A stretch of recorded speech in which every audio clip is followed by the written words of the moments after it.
Muchas gracias por acompañarnos a la sesión de neurociencias del mes de abril 2023. El tema de esta sesión es síndrome de Ehlers-Danlos, cirugía para restauración y preservación de movimiento, presentación de un caso. Nuestra primera ponente es la doctora Victoria Edna Espuro Akel, quien es médico genetista. Bienvenida, doctora.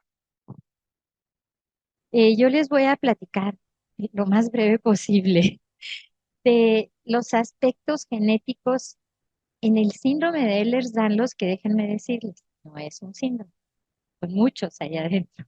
Son muchas las formas que conocemos hoy en día. A ver, dime, ya. Son muchas las formas que conocemos hoy en día del síndrome de Ehlers-Danlos, porque como les decía, es un grupo de alteraciones y un grupo grande de alteraciones que siempre están provocadas por un defecto en la síntesis de colágeno, cualquier tipo de colágeno. Y de hecho hay muchas mutaciones que a veces codifican para el mismo tipo de colágeno y esto lo hace un poquito complicado, pero muy interesante. Eh, Obviamente ya sabemos que la colágena definitivamente impacta en la elasticidad eh, y en la resistencia de todos los tejidos en el cuerpo que tengan colágeno. No quiero que lean esto, solo quiero señalarles que, fíjense, estos cuadros que los van a aprender a usar, yo sé, porque esta es la clasificación de OMIM, que se llama Online Mendel Inheritance in Men. Es una plataforma que utilizamos mucho los genetistas, porque ahí podemos consultar todas las enfermedades génicas, la que quieran.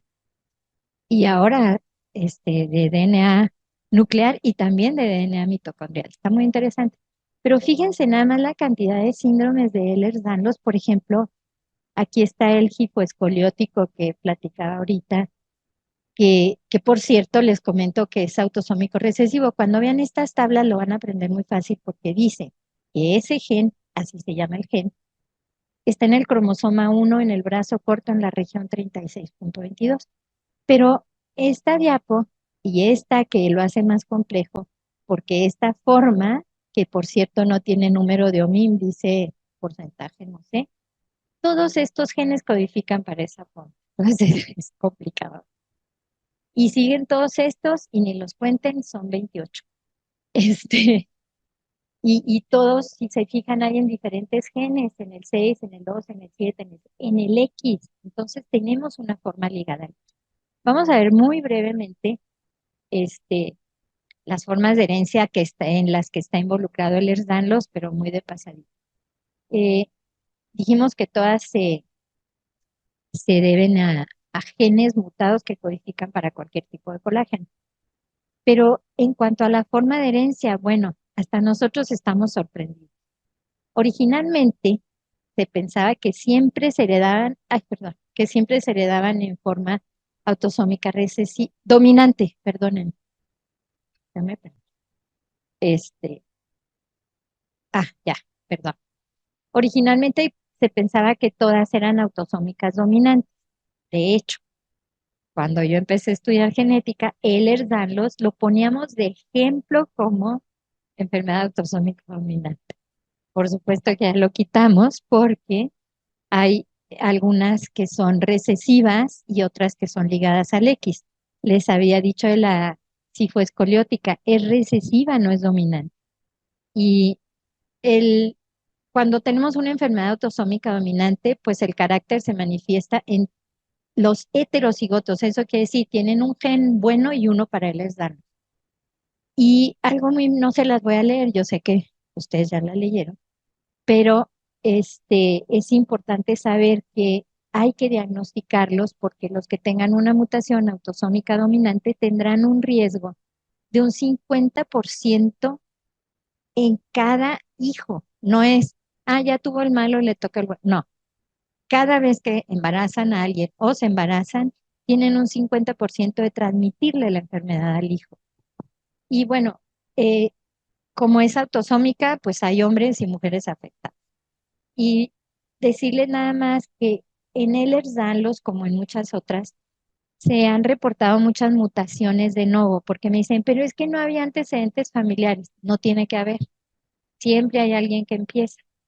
Entonces, les, les puse un un arbolito muy simplón y quiero pedir una disculpa porque los árboles genealógicos siempre se hacen a pluma, blanco y negro, pero le puse aquí colores como para que fuera más didáctico. Y entonces aquí tenemos a un papá sano, a una mamá con el síndrome de Ehlers-Danlos, que tuvo un hijo afectado, otro afectado. ¿Por qué? Porque cada uno es un 50%, es como volver a aventar la moneda al aire.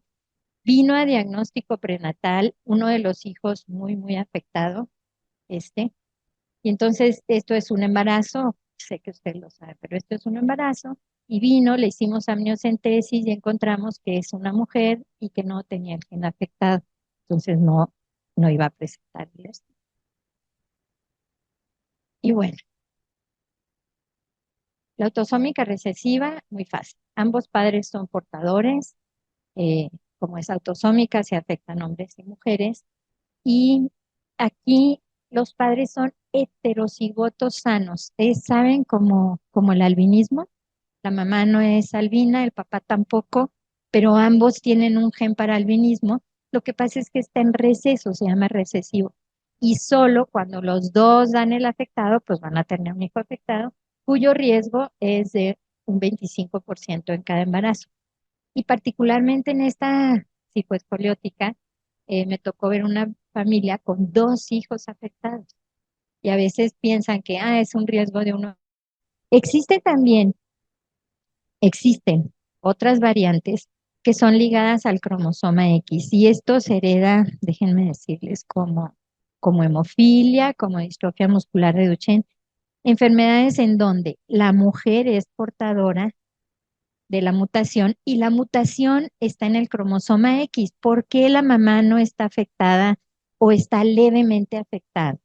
Pues porque ella tiene un X bueno y un X mutado, bueno, un X con la mutación, y ustedes saben que inactivamos parcialmente un X, como la naturaleza es sabia, pues entonces inactivamos las mujeres, preferentemente el que está mutado, funcionamos con el bueno. Y esas mamás pues pueden tener, sí, algo de hiperlaxitud, la piel laxa, etcétera, pero no están afectadas como los hijos varones. Y claro, cada hija tiene un 50% de probabilidad de ser portadora, igual que la mamá. Este, Aquí estábamos en la recesiva. Bueno, en la recesiva, en el cuyo caso les decía, los papás son portadores. Si los dos dan el gen bueno, pues ni siquiera es portador este hijo. Pero si los dos dan el gen malo, bueno, perdón, aquí los dos y acá otra vez, pues tienen a un hijo con síndrome de Ehlers-Danlos. La ligada al X recesiva, ya se las platiqué, siempre los afectados son varones. eh, y lo que ya habíamos dicho, no les quiero robar tiempo. Bueno, este es un árbol de ligada al X porque siempre ponemos un punto que no me quedó muy bien, pero un punto en medio a las que son portadoras y el afectado se señala siempre con una. Eh, no les voy a hablar mucho de clínica porque yo sé que ustedes saben más de clínica de Ehlers-Danlos que yo, muy probablemente. Pero bueno, hay criterios mayores y menores y hay muchos más criterios que esto. Créanme que no lo puse porque me hubiera llevado otra vez 4 diapos o algo así. Este, y aquí les quiero platicar que algunos son periodontal, otro afecta más ojo, otro, etcétera. Pero los criterios muy, muy generales, este, son estos: la piel aterciopelada, la hipermovilidad articular, esguinces, equimosis espontánea. La cicatrización muy anormal, los plásticos se quejan mucho de eso. Alteraciones valvulares y claro, en la forma vascular, que es la más grave sin lugar a dudas, pues aneurisma. Y los criterios menores, deformidades de los pies, que esta justo es muy de la forma tipo 4 que es la vascular. Edema, debilidad muscular, polineuropatía, atrofia de músculos, manos, prolapso vaginal, uterino y rectal. Eh, Eso es muy serio porque se les complica mucho a los ginecólogos los embarazos de mamás que tienen el Ehlers-Danlos. Y bueno, algunas fotos. Esta es una paciente de las últimas que he visto, que si se fijan, sí tiene hiperlaxitud articular, alteraciones en las articulaciones distales, pero no tanto, pero luego cuando le dije, a ver, ¿puedes poner el pie atrás de la cabeza? Y sí puedo, sí, dije, Ehlers-Danlos, o sea, no hay remedio. Le dices que le haga hacia la boca todo lo que pueda y casi le ves el tercer molar. Entonces, y bueno, me parece a mí que para ustedes los tres tipos más importantes son el vascular por las complicaciones y los aneurismas, es autosómica dominante, afecta la colágena A3, se presentan aneurismas, prolapsos y es la tipo 4. La cifoescoliótica, que es, como ya habíamos dicho, autosómica recesiva, estos son los genes afectados y se llama es la tipo 6. Y la clásica, que es como que la que todos conocemos, este, que tiene afección, es autosómica dominante igual y tiene afección en la colágena 5A1 y la 5A2, y son los tipos 1 y 2. Y luego finalmente les traje estas porque, bueno, a mí como genetista dicen que tenemos que ser unos fisionomistas de lujo. Estas son pacientes con la forma vascular. ¿Cómo lo sé? Porque tienen una nariz muy afilada, tienen los ojos saltones, no todas. Acuérdense que la variabilidad en genética y la variabilidad en Ehlers-Danlos es inmensa. Es un gen casi siempre de penetrancia completa, pero de expresividad muy variable. Y estas tienen cara de ser las vasculares, de tal suerte que a veces desde que entran a tu consultorio dices, hipermovilidad y esa carita que ya hemos visto tanto, y tienen alteraciones de los pies que no. Y luego casos muy severos, que estos no han sido mis pacientes, por supuesto, pero miren la cifoescoliótica, que tienen la cifosis desde el nacimiento. Y ustedes mejor que nadie saben lo difícil que, de hecho, platicamos aquí de la cirugía de columna en niños chiquitos, ¿no? A veces es necesario.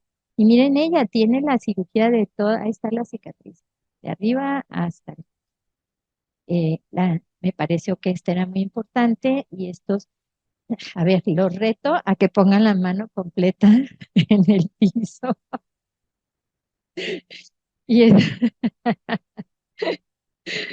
Y, y estas son la articular. Fíjense esta chica, bueno, ya lo verán la cara, pero 36 años.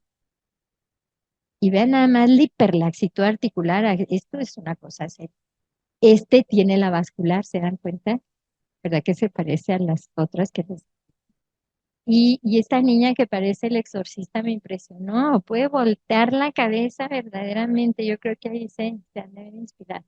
Y la hiperlaxitud, la que es de rodillas y codos, miren este cuello, en fin. Yo creo y espero con esto haberles dejado un panorama muy general de lo que vemos los genetistas en síndrome de Ehlers-Danlos. Gracias. Nuestro siguiente ponente es el doctor Ernesto Martínez de la Maza. Bienvenido, doctor. Muchas gracias, doctor Dorantes, doctor Ortega, gracias por la invitación, a la sociedad médica también, doctora, felicidades por la plática. Bueno, ahora ya yo les voy a comentar un poco sobre el caso clínico que estamos en cuestión, ¿no? Y cómo lo manejamos nosotros. Ya con los antecedentes que nos dio la doctora Iscudo, me atrevo a presentar brevemente el caso. Se trata de una paciente femenino de 38 años de edad, originaria y residente de Monterrey, no se conocía con algún otro tipo de patología y como ya mencionó usted, ella fue la primera en debutar en su familia con el síndrome de Ehlers-Danlos, ¿no? De ahí en fuera, nada más que mencionar. Ella inició su padecimiento actual 2 años posteriores a haber obtenido el diagnóstico de Ehlers-Danlos. En el 2016 inicia con un dolor cervical inespecífico. Al inicio ella lo atribuía a mucho estrés, a carga laboral, que variaba de la intensidad. A veces llegaba a ser 7 de 10 en la escala visual análoga. Posteriormente se empezaron a agregar parestesias en ambos brazos y vértigo. Se manejó, fue con diferentes ortopedistas, diferentes médicos y únicamente la manejaron con terapia física y rehabilitación. 2 años después se agrega dificultad para la deglución de predominio vespertino, ¿no? Y todos los síntomas previos de cervical y parestesias también incrementaron de una manera notoria. Con esto, acudieron con uno de nuestros colegas y se integró el síndrome cérvico-medular, ¿no? Por las características de vértigo, disfagia, cefalea, también tenía las parestesias, entonces tenía un componente en la unión cráneo-cervical. Durante el estudio de la paciente, le toman estas radiografías, ¿no? Cervicales en posición lateral, flexión y extensión. Como bien mencionó la doctora, pues tenemos una hiperlaxitud articular y vemos cómo, sobre todo en extensión, pues pareciera contorsionista. Tenemos casi unos 90 grados de extensión. A grandes rasgos no tenemos mayor, digamos, patología a nivel espinal, solo vemos una pequeña rectificación en la lordosis cervical en la posición lateral y en la flexión no tenemos datos de inestabilidad. Y si ven la proyección lateral de la, bueno, sagital de la resonancia magnética, pues no tenemos una patología discal o algo que empiece o comprima de una manera obvia la médula espinal o la unión bulomedular. Fue con el médico y la propuesta que le dijo fue que es una inestabilidad. Esa hiperextensión no es normal. Tenemos que hacer una fusión desde C2, perdón, desde C3 hasta T1. Entonces, como ven, fue la cirugía que se realizó. La paciente, esto fue en el 2019, la paciente posterior a la cirugía persistía con la misma sintomatología. Se comentó que era parte de la evolución postoperatoria de estas patologías. Entonces se mantuvo con terapia física, medicamentos como pregabalina, duloxetina para manejo de todo este tipo de circunstancias y sin mejoría, ¿no? Entonces se mantenía con la clínica del síndrome cérvico-medular. Aquí una cosa que llamaba mucho la atención es que la sintomatología incrementaba en la bipedestación y mejoraba con el uso permanente de collarín. El collarín. Alguien de los aquí presentes, Beto, ¿no? ¿Qué opinas? ¿Qué sugieres? ¿Qué te hace sospechar?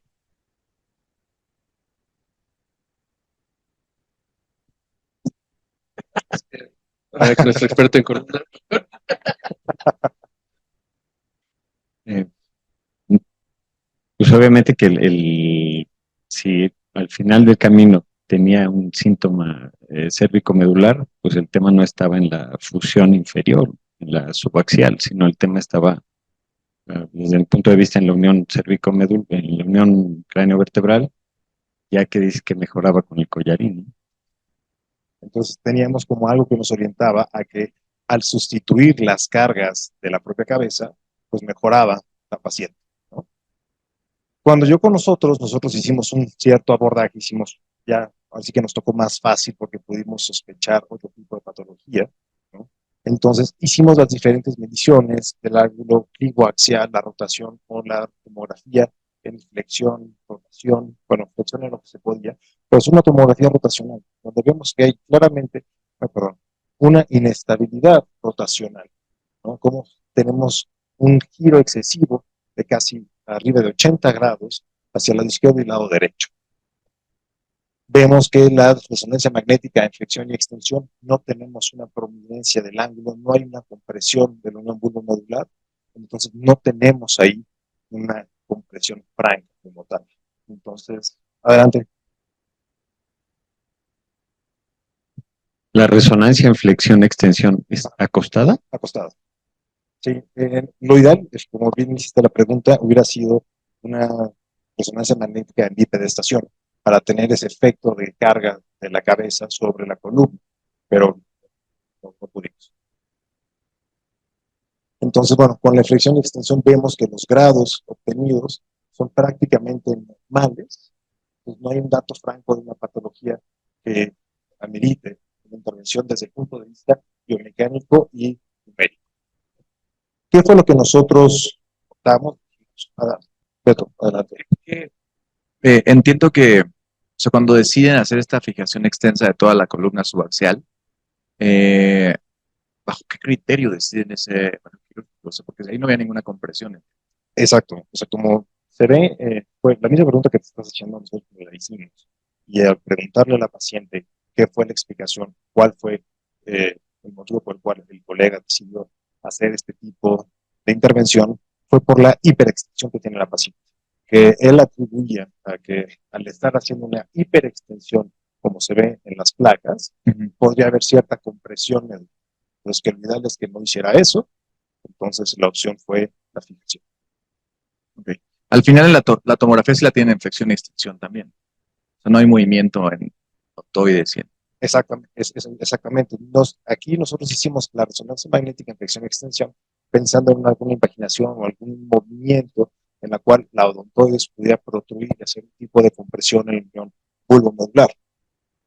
Pero insisto, como comentó el doctor Vega, al ser en decúbito no se evidencia. Pero por la clínica de la paciente, por la presentación de disfagia, que aumentaban los síntomas, hiperestación, que mejoraba con el collarín, pues evidentemente había algo de una inestabilidad vertical, ¿no? A nivel C1, C0. ¿Eh? Como si fuera una imaginación. Así es. Que en los estudios que se le hizo no se demostraba tal. ¿Qué fue lo que nosotros, después de platicar con ella, decidimos hacer?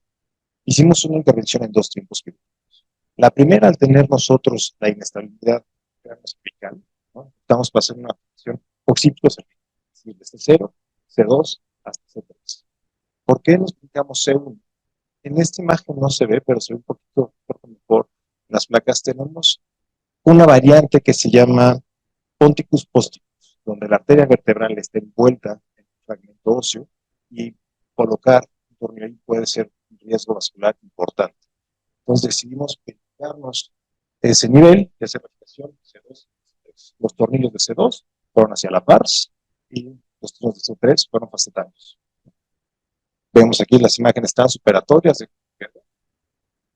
y en un segundo tiempo quirúrgico, es decir, 4 días después, decidimos hacer un desmantelamiento de la artrodesis anterior de la paciente con la asistencia de cirugía de cabeza y cuello, pues es una exposición desde la parte alta, subaxial, la columna cervical, hasta la torácica.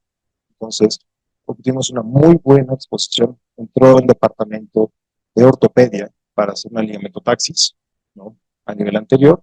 Y lo que nosotros hicimos fue retirar las cajas subaxiales para colocar unas prótesis de disco y vemos cómo de manera postquirúrgica inmediata tenemos una mejoría en la lordosis de la paciente.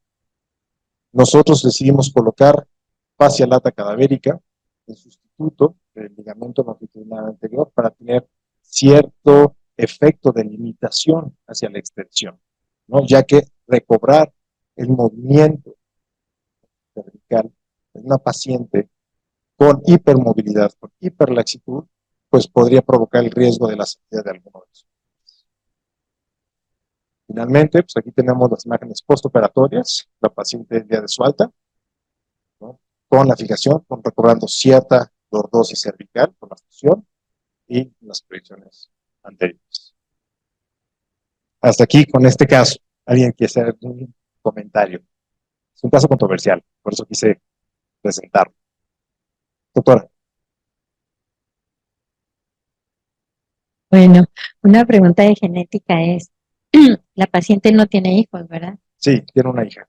Tiene una hija y le tocó, no le tocó. No le tocó. Qué maravilla. De todos modos, no, qué bueno, porque si la hija no lo tiene, no lo va a transmitir. ¿Y tiene estudio molecular? Sí lo tiene, no los pudo compartir porque lo tenían en Monterrey, Ujú. ¿no? Entonces no hubo forma de conseguir. Bueno, pero qué maravilla que lo tiene. Sí, Porque si ella quisiera volverse a embarazar, se puede hacer diagnóstico prenatal.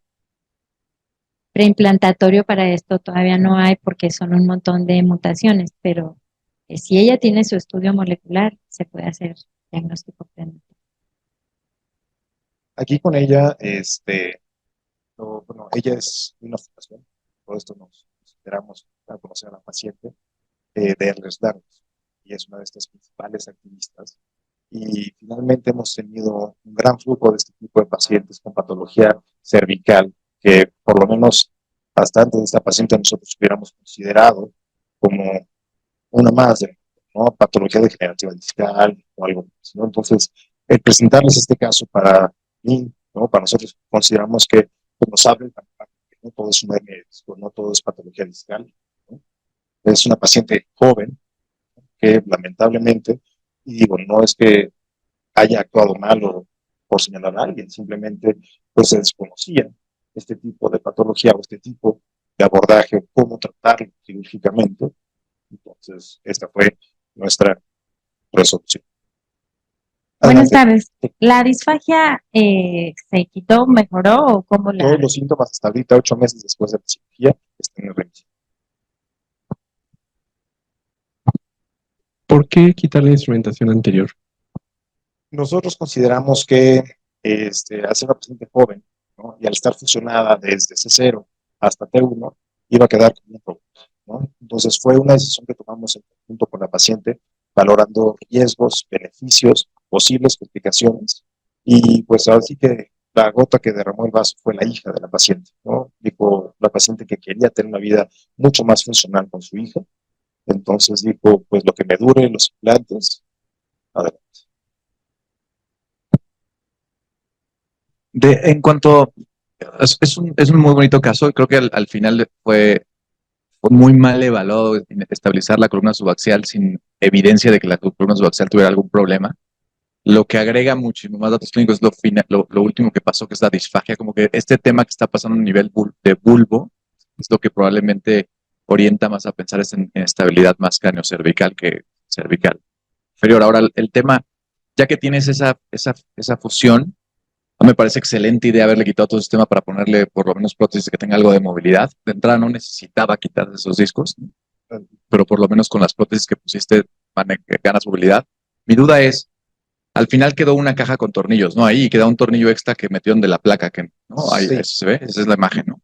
Esa caja con tornillos, al final esa decidiste dejarla, ¿por qué razón? Para que ese segmento ya no tuviera tanto.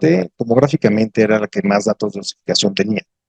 Entonces decidimos ya no meternos en más problemas de los que ya nos íbamos a meter, al desmantelar ese constructo. Entonces decidimos utilizarlo. Y de manera transoperatoria utilizamos los 2 tornillos inferiores como fijadores o para el ligamento longitudinal. Bueno, la fase lata cadavérica, sustituto del ligamento longitudinal anterior. Si te fijas, para regresarme. ¿Cómo me regreso? Por favor. Tenemos aquí en la parte superior la fascia anclada.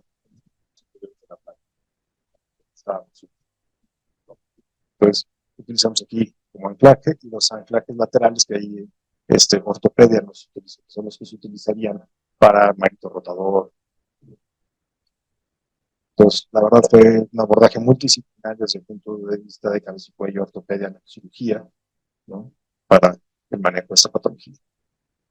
Nuestro siguiente ponente es el doctor Alfonso Vega Sosa, neurocirujano, cirujano de columna. Bienvenido, doctor. Hola. Muchas gracias a Agustín, a Ernesto por la invitación. Lo mío ya no va tanto al enlendarlos, va a la preservación del movimiento en ese punto de continuar con la charla de por qué hay que preservar el movimiento en la columna, principalmente en la columna lumbar.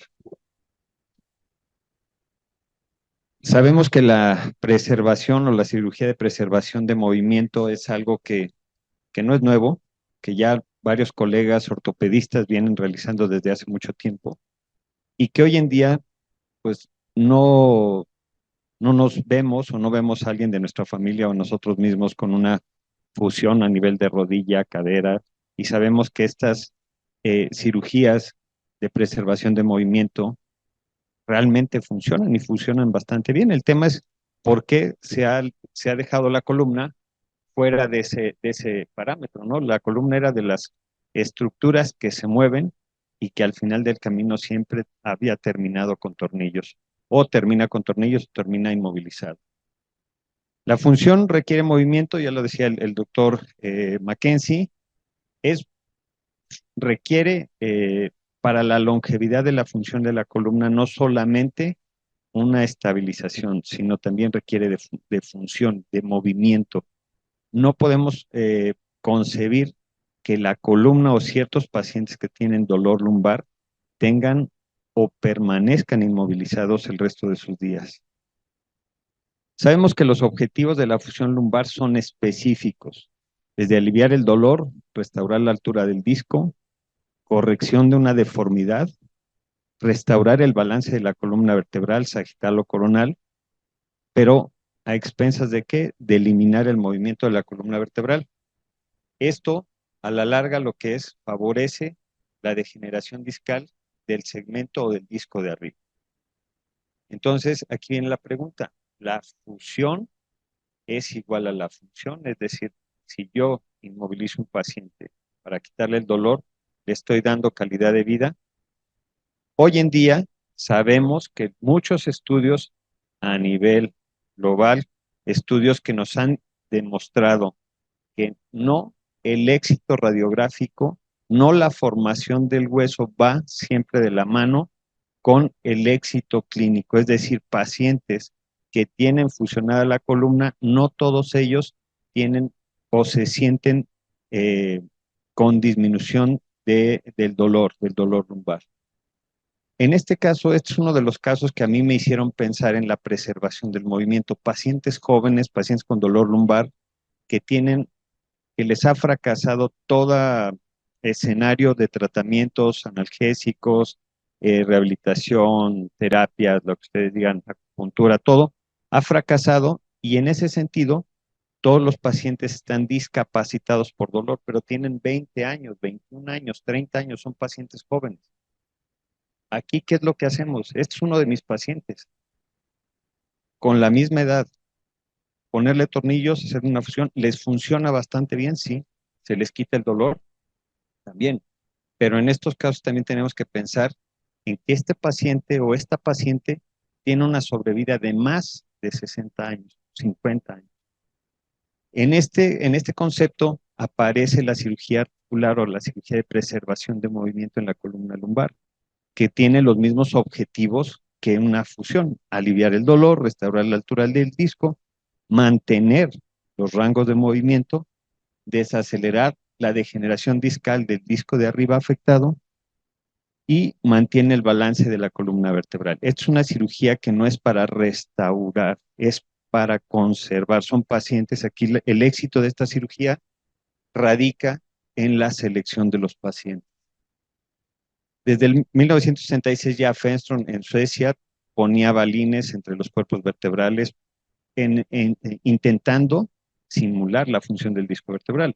Había extrusión, había hundimiento, hubo el tema de fracaso tras esta idea, pero aquí empezó la historia también con la prótesis de disco Charité Berlín, en el Hospital Charité, una doctora ortopedista que también fue medallista olímpico, la desarrolló, fue la primera que se puso en la FDA en Estados Unidos y por alguna razón en el 2011 desapareció del mercado.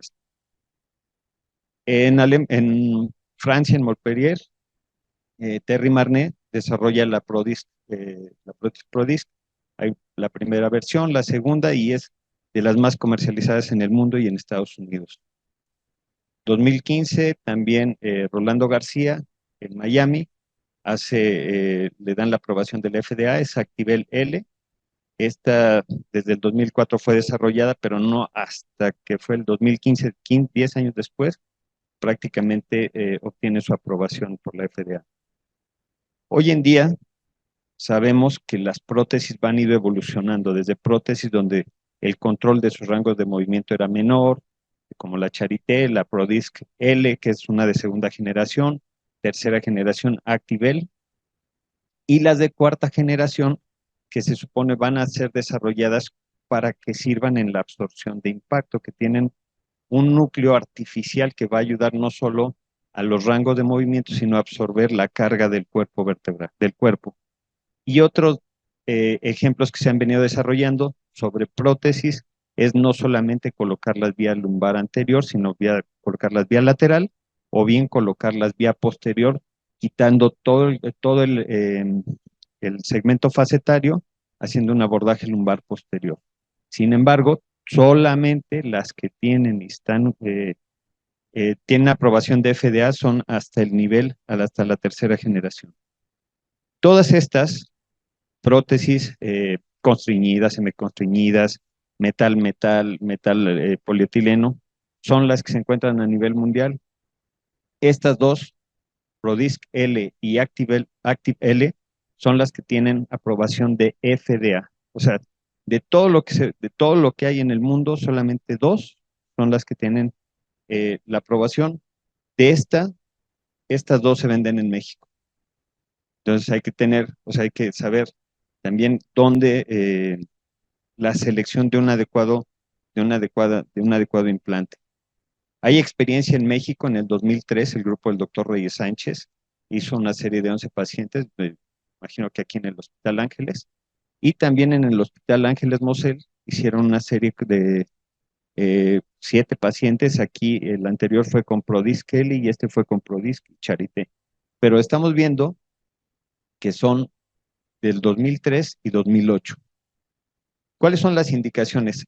La selección del paciente aquí es crucial para el éxito del paciente. Pacientes de 18 a 60 años. ¿Qué quiere decir?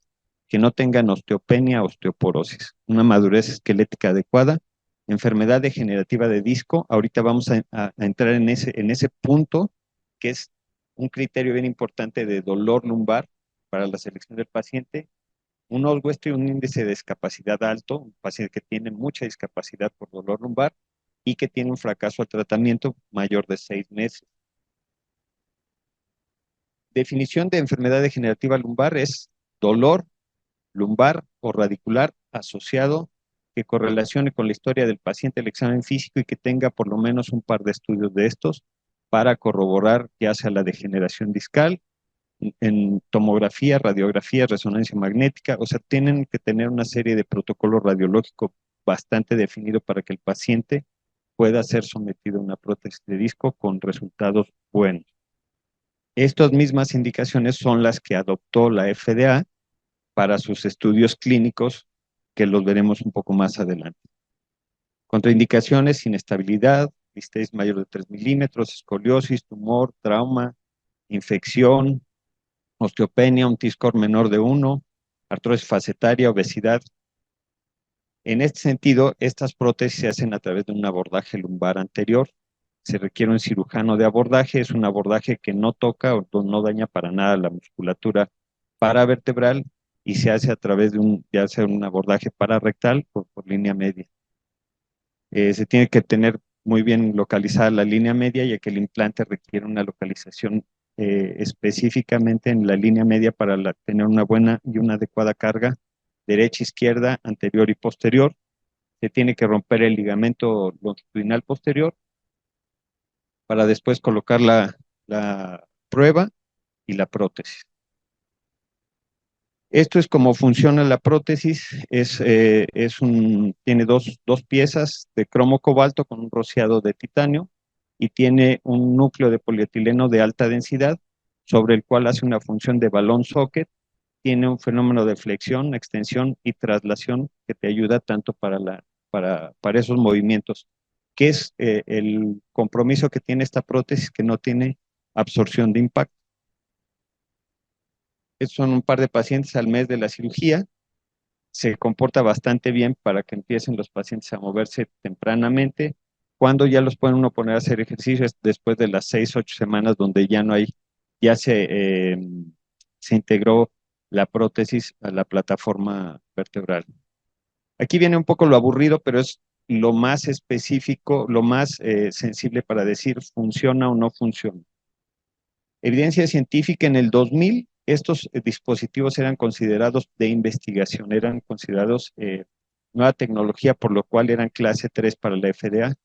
Para implantarlos, le pidieron a las compañías que hicieran sus estudios para evaluación clínica de dispositivos ante la FDA, que fueran aleatorios, multicéntricos, prospectivos, estudios nivel 1A. Incluso hoy en día hay estados en la Unión Americana donde todavía estos dispositivos no se consideran para ponerse en los pacientes. A los 2 años, cuando salen ya los primeros resultados de los estudios tanto de Prodis como de Charité, se dieron cuenta que ambas prótesis, al compararlas con la fusión lumbar, eran iguales, funcionaban igual desde el punto de vista clínico en base a dolor, Oswestry y satisfacción del paciente. Aquí, que fue las personas que hacían o los médicos que hacen fusión, dijeron, ok, sí es bueno, sí funciona, es igual, pero no es mejor.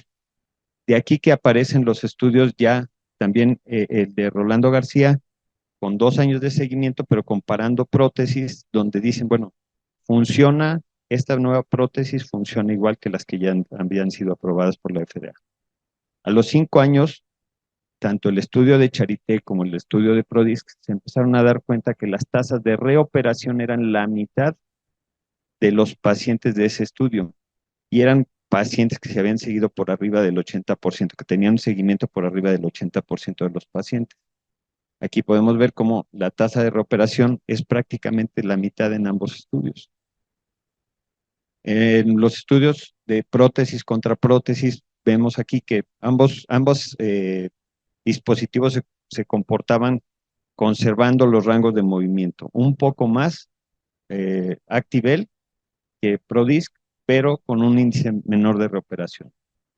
En este metaanálisis de 4 estudios, 3 de Estados Unidos y 1 de Europa, en el cual buscan los estudios de estudios 1A y dicen, bueno, vamos a comparar si realmente estos estudios a 5 años funcionan o qué resultados nos están dando, y se dan cuenta que todos, en cada uno de los de dolor, reoperación, calidad de vida, la artroplastía se vuelve una alternativa bastante buena y efectiva para tratar la enfermedad discal degenerativa a la fusión lumbar.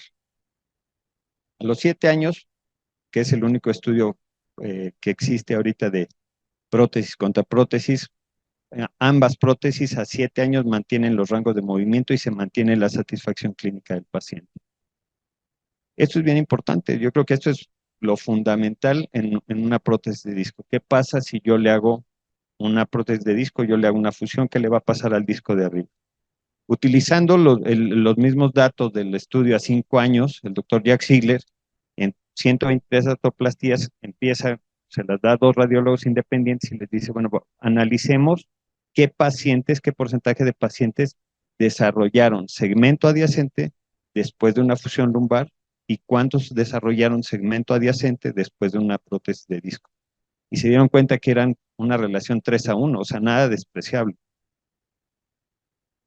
Actualmente lo que viene o lo que está es hacer estos procedimientos híbridos, porque no todos los pacientes o tienen una listesis en L5-S1 y tiene una degeneración discal en L4, L5, y tienes que hacer un procedimiento híbrido en el cual tienes que hacer a lo mejor una fusión y protegiendo el nivel adyacente le puedes colocar una prótesis de disco.